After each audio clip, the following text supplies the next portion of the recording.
Secretary থেকে মুসলমান, আমার কলিজার টুকরা বড় ভাই উনি। এরপরে আপনাদের সামনে দাঁড়াবেন এখন যিনি, উনি ছিলেন আমাদের এলাকার মন্দিরের সভাপতি, নাম ছিল কানন বাবু, বর্তমানে সুলতান বিল্লাহ নোমানী। জোরে বলেন আল্লাহু আকবার। আমরা আপন মায়ের পেটের 3 ভাই, আপনারা খুশি না বেজার? খুশি। জোরে বলেন খুশি না বেজার? খুশি। এরপরে আমাদের আব্দুল্লাহ, তোমার আগে কি নাম ছিল? উদয় চন্দ্র সরকার থেকে বর্তমান আব্দুল্লাহ, নারায়ণ থাকবেন। তারপরে বৌদ্ধ থেকে মুসলিম রতন চাকমা থেকে আব্দুর রহমান নাহিদ। জোরে বলেন আল্লাহু আকবার। এরপরে আপনাদের এলাকার ছেলে খ্রিস্টান থেকে মুসলিম সাগর হাসান। আরেকজন আছে, ইয়ে কই, হিমেল কই? এই যে দেখেন, খ্রিস্টান থেকে মুসলিম হিমেল, চিসিম থেকে মোহাম্মদ হিমেল। জোরে বলেন আল্লাহু আকবার। এক মঞ্চে একজন নয়, দুইজন নয়, 7 জন মুসলিম এক মঞ্চে। আপনারা খুশি না বেজার? জোরে বলেন আলহামদুলিল্লাহ। বসেন সবাই, বসেন। জোরে বলেন আলহামদুলিল্লাহ। মুসলমান, কালেমা পড়ার যে কি অভিজ্ঞতা, এটা আপনাদের হয়তো না থাকতে পারে বাজান, কিন্তু আমার আছে, এই আমাদের ভাইদের আছে।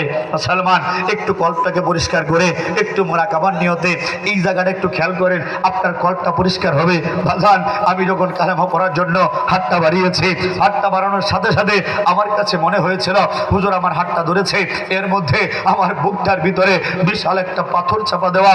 আমার কাছে মনে হয়েছিল আমার কলবের ভিতরে একটা বিশাল কল্পিত মন্দির বসানো, এই মন্দিরটার ভিতরে হিন্দুদের 33 কোটি মিথ্যা দেবদেবীর বসবাস। ও মুসলমান, আমি যখন কালেমাটা পড়ার জন্য হাতটা বাড়িয়েছি, আর হুজুর যখন পড়েছে লা ইলাহা ইল্লাল্লাহু মুহাম্মাদুর রাসূলুল্লাহ, এই কালেমাটা পড়ে আমি যখন কলবের মধ্যে ধাক্কা দিয়েছি, আল্লাহু আকবার। ও মুসলমান, আমার কাছে মনে হয়েছে আমার বুকের পাথরটা সরে গিয়েছে, এই বুকের ভিতরে থাকা 33 কোটি মিথ্যা দেবদেবী সবগুলো পালিয়েছে, মন্দিরটা ভেঙে গিয়েছে, আমার বুকটা খালি হয়েছে, আর এই কলবের মধ্যে আমার আল্লাহ বসেছে, আমার আল্লাহ বসেছে।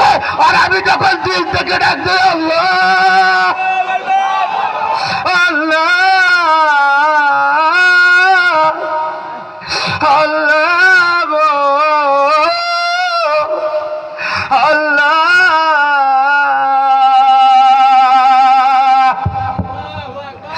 মালিক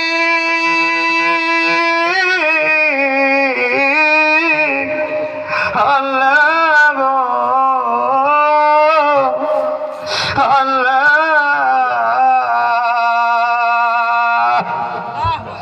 মাওলা গো, তোমাকে আল্লাহ বলে ডাকার মধ্যে এত সুখ গো মাওলা, তোমাকে আল্লাহ বলে ডাকার মধ্যে এত শান্তি গো মাওলা, তোমাকে আল্লাহ